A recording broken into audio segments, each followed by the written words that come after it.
এই রবিবার বানিয়েছিলাম চিকেন বিরিয়ানি। মেয়ে খুব বায়না করছিল চিকেন বিরিয়ানি খাওয়ার, তো বাড়িতে আমার কাছে যেটুকু যা ছিল সেটা দিয়েই বানিয়েছি। তাই আমি এর নাম দিয়েছি ফাঁকিবাজি বিরিয়ানি। তো এর জন্য আমি এখানে নিয়েছি 500 গ্রাম মতো, তার একটু বেশি আছে চিকেনটাকে ভালো করে ধুয়ে নিয়ে ওটাকে টক দই মাখিয়ে রেখে দিয়েছিলাম।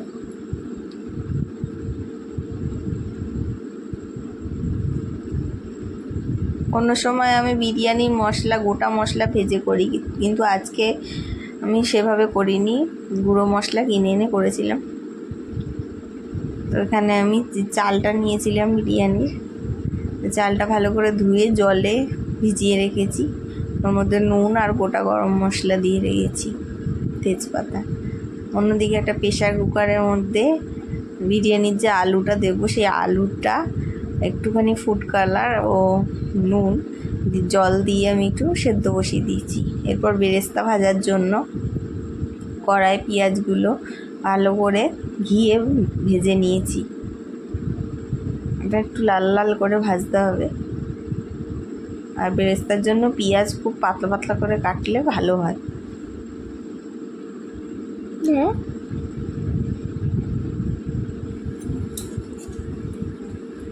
এরপর ভাজা বেরেস্তাগুলো আমি তুলে নিচ্ছি। এরপর কড়াইতে সাদা তেল ও ঘি গরম করে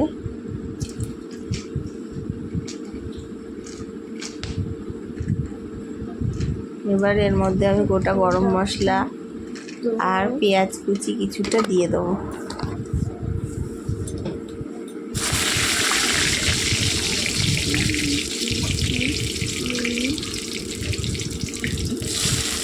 তেজপাতাও দিলাম, এবার পেঁয়াজ কুচিগুলো আমি দিয়ে দেবো।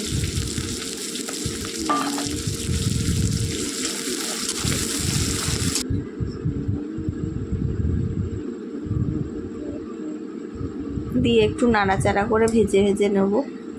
একটু হালকা লাল হয়ে এলে এর মধ্যে আমি মাংস কষানোর জন্য কিছু মশলা করেছিলাম সেটা এখানে দিয়ে দিলাম। মশলার মধ্যে আমি এখানে নিয়েছিলাম রসুন, অল্প একটু আদা, কাঁচা লঙ্কা ও সামান্য পরিমাণে পেঁয়াজ, আর এখানে একটুখানি কাশ্মীরি রেড চিলি পাউডার দিয়েছি, আর লবণ স্বাদ মতো।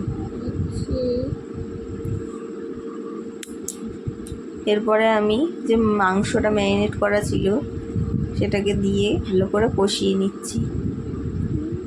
তো এরপর ওই বিরিয়ানি মশলাটা যেটা বলেছিলাম আমি গুঁড়ো কিনে এনেছিলাম সেটা দিয়ে দিলাম।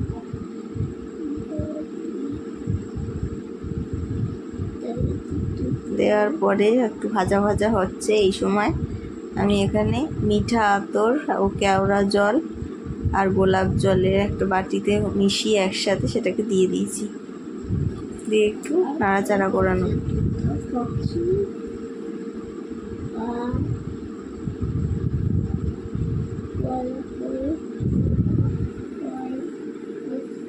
এরপরে আমি এটা সেদ্ধ হওয়ার জন্য মাংসটা সামান্য পরিমাণে জল দিয়েছিলাম, আর ওই যে সেদ্ধ করা আলুটা ছিল সে আলুটাকে আমি দিয়ে দিলাম এর মধ্যে, একসাথে কষিয়ে নেব।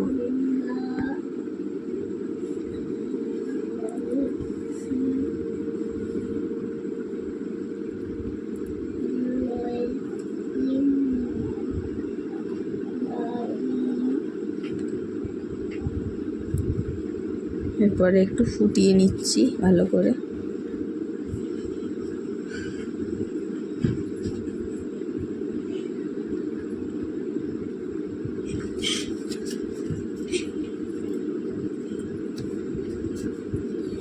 এদিকে মাংসটা হয়ে এসছে, নামিয়ে সাইড করে রাখবো।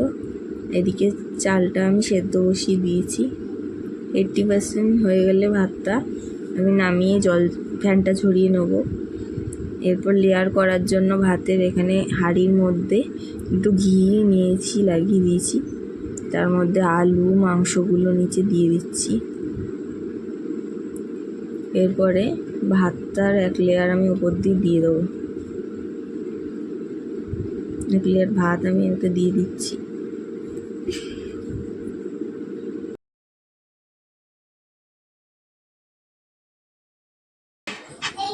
এরপর আর একবার মাংস আলু লেয়ার দিয়ে তার উপর ভাতটা আমি এখানে দিয়ে দিয়েছি। এর মধ্যে আমি বিরিয়ানি মশলা গুঁড়োটা দিয়ে দিচ্ছি, তারপর ঘি আর আমুল দুধটা কিছুটা জাল দিয়ে গাঢ় করে রেখেছিলাম, সেটা আমি এখানে দিয়ে দেবো। আর সবশেষে বেরেস্তা দিয়ে দেবো।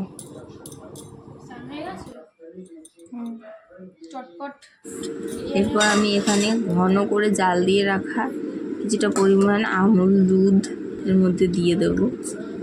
আজকে আমার কাছে কেশর টেশর কিছু ছিল না, যেটাই ছিল ঘরে সেটা দিয়েই বানিয়ে দিয়েছি। কিন্তু খেতে এত ভালো হয়েছে যে সব কিছু থাকতে দিলেও যাওয়া হয় না, তার থেকেও ভালো হয়েছে খেতে। আপনারা খেয়ে বানিয়ে দেখবেন। ভালো লাগলে একটা লাইক, একটা কমেন্ট ও একটা শেয়ার করবেন। এরপর আমি 30 মিনিট এটাকে দমে দিয়েছিলাম। নিচে একটা চাটু দিয়ে তার উপরে সিমে করে বসিয়ে রেখেছিলাম। হাঁড়িটাকে একটা নোড়া চাপা দিয়ে রেখেছিলাম। তো এবারে বেড়ে ফেলেছি বিরিয়ানি। দেখুন আমাদের বিরিয়ানি তৈরি। আজকের মতো এখানেই শেষ। টাটা।